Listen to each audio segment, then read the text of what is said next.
जय हिंद। आज की वीडियो में हम देखने वाले हैं विंड एनर्जी। विंड एनर्जी मतलब वायु ऊर्जा। किस तरीके से हम वायु की ऊर्जा यानी कि विंड एनर्जी का यूज करके उसको हम इलेक्ट्रिसिटी में कन्वर्ट करते हैं। वायु ऊर्जा को विंड एनर्जी को हम इलेक्ट्रिकल एनर्जी में कन्वर्ट करते हैं। पहले के समय में क्या होता था कि जो बहुत सारे जो आटा चक्की होते थे, ठीक है, उनको विंड एनर्जी या हाइड्रो इलेक्ट्रिक, ठीक है, इनका यूज़ करके हम अपना काम करते थे।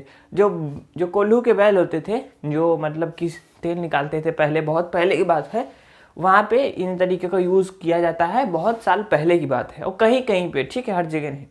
आज के टाइम में क्या हो गया कि इतने एडवांस टेक्नोलॉजी हमारे पास हो गई है कि हम विंड एनर्जी को सीधी इलेक्ट्रिकल में कन्वर्ट करते हैं। तो विंड एनर्जी क्या करती है, हमारे विंड एनर्जी को कन्वर्ट कर देती है इलेक्ट्रिकल एनर्जी में। अब ये कैसे करती है, जरा शॉर्ट में इस वीडियो को हम फटाफट से समझेंगे कि विंड एनर्जी कैसे काम करती है। ठीक है, तो देखिए विंड एनर्जी का सेटअप कैसा होता है। आप समझ लीजिए जैसे आपके घर में टेबल फैन होता है, टेबल फैन, ठीक है। देखिए जो विंड एनर्जी होता है वो ज़्यादातर उन जगहों पे लगाया जाता है जहाँ पे लगातार हवा चलती रहे, ठीक है, जहाँ पे साल में ज़्यादातर समय तक हवा चलती रहती है, ठीक है, उस जगह पे, ठीक है। और इसके लिए जो एवरेज, ठीक है, एवरेज जो विंड स्पीड चाहिए, मतलब जो हवा की स्पीड चाहिए, वो है आपका 15 किलोमीटर पर आवर की स्पीड चाहिए, ठीक है। कितनी?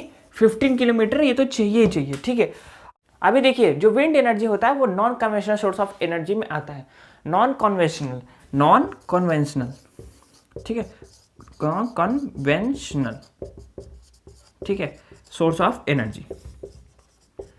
तो non conventional source of energy, इसका क्या मतलब है? Non conventional source of energy मतलब ये समय के साथ ऐसा कुछ नहीं है कि कहीं खत्म हो जाएगा, ठीक है। विंड हमेशा चलती रहती है, इसलिए इसको नॉन कन्वेंशनल में सोर्स ऑफ एनर्जी में रखा गया है, ठीक है। कन्वेंशनल सोर्स ऑफ एनर्जी कौन से हैं? जैसे फॉसिल फ्यूल्स हो गए, जिसमें कोल, नेचुरल गैस, पेट्रोलियम प्रोडक्ट्स, ये सारे कन्वेंशनल सोर्स ऑफ एनर्जी है।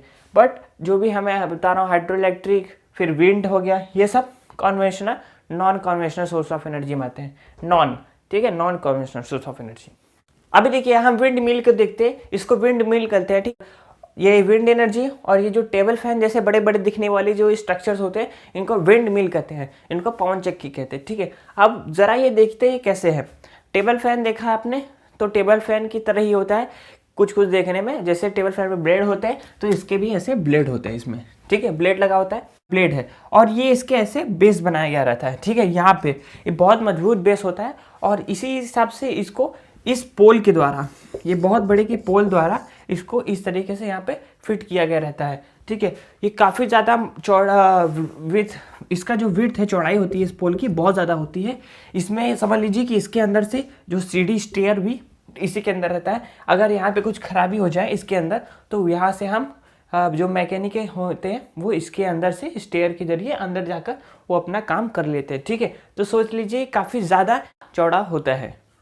देखिए जब हम छोटे थे तो हम क्या करते थे कि जैसे आम के पेड़ के पत्ते जो होते हैं उसको ऐसे ब्लेड के आकार में काट के और उसको एक ऐसे पतले से सीक में जो होते हैं, ठीक है, उसमें डाल के ऐसे हवा में करके घुमाते थे। जब भी हवा चलती थी तो वो राउंड राउंड घूमते थे, ठीक है, अच्छे से स्पिन करता था, बढ़िया से रोटेट करता था। जितना ज़्यादा फास्ट हवा चलेगी, स्पीड रहेगा जितना ज़्यादा विंड का, उतना ज़्यादा वो तेज़ी से घूमता था। बस वही चीज़ यहाँ पे भी है कि जब भी हवा चलती है तो हवा स्ट्राइक करती है इसके ब्लेड पे। The wind strike on their blade, ठीक है, तो विंड स्ट्राइक करती है, ठीक। तो जब इस पे हवा बहुत ज़्यादा तेज से लगता है ब्लेड, तो इसके ब्लेड क्या होते हैं, घूमना शुरू कर देते हैं। और जब ये घूमते हैं तो ये जो ब्लेड होता है ये कनेक्ट होता है एक बड़े से बड़ी ज़बरदस्त रॉड से, बहुत ज़्यादा हैवी रॉड होता है, और उसको हम कहते हैं, ठीक है, इसको हम ब्लेड शाफ्ट कहेंगे या तो शाफ्ट कहेंगे, ठीक है।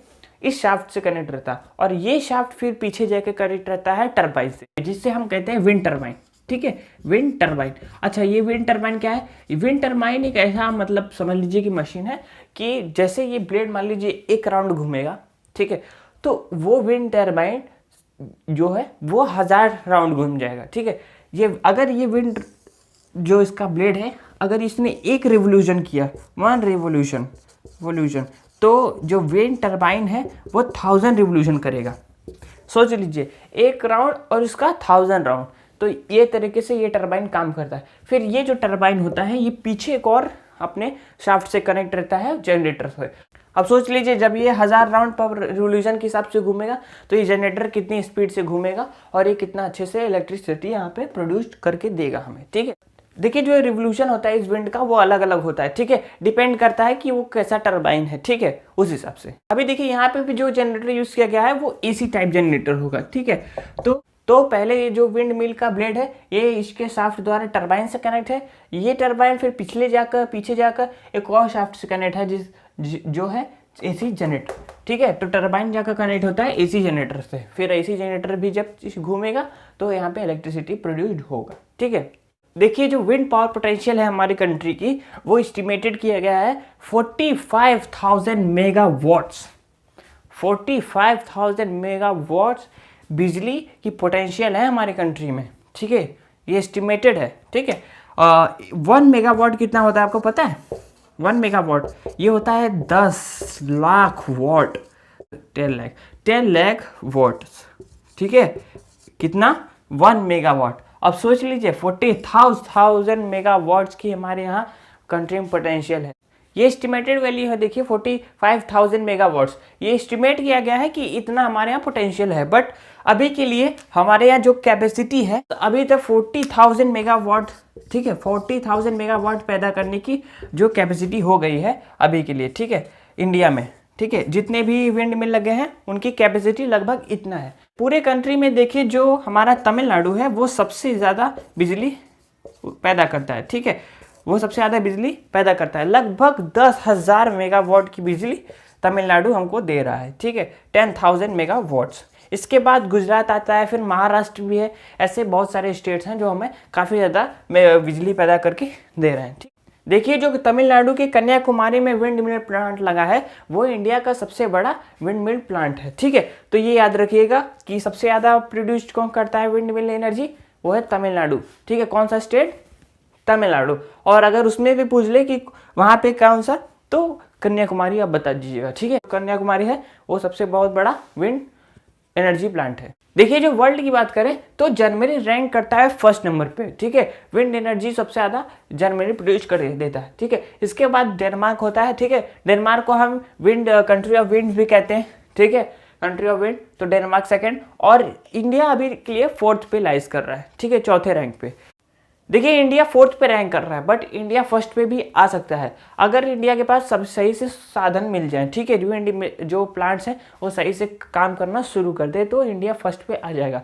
देखिए हमारे इंडिया में पोटेंशियल बहुत सारा है, ठीक है, हमारे इंडिया में कोई चीज़ की कमी नहीं है, ठीक है, बस उसको सही से यूटिलाइज करना आना चाहिए, बाकी इंडिया फर्स्ट पे ही आ सकता है आराम से, ठीक है।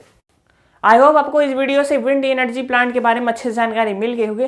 अगर अच्छा लगा हो इस वीडियो के नॉलेज तो आप वीडियो को जरूर से लाइक करिए, चैनल को सब्सक्राइब करिए। हम लाते रहेंगे ऐसे नॉलेजेबल वीडियो, तब तक आप देखते रहिए यूनिक विद्यार्थी।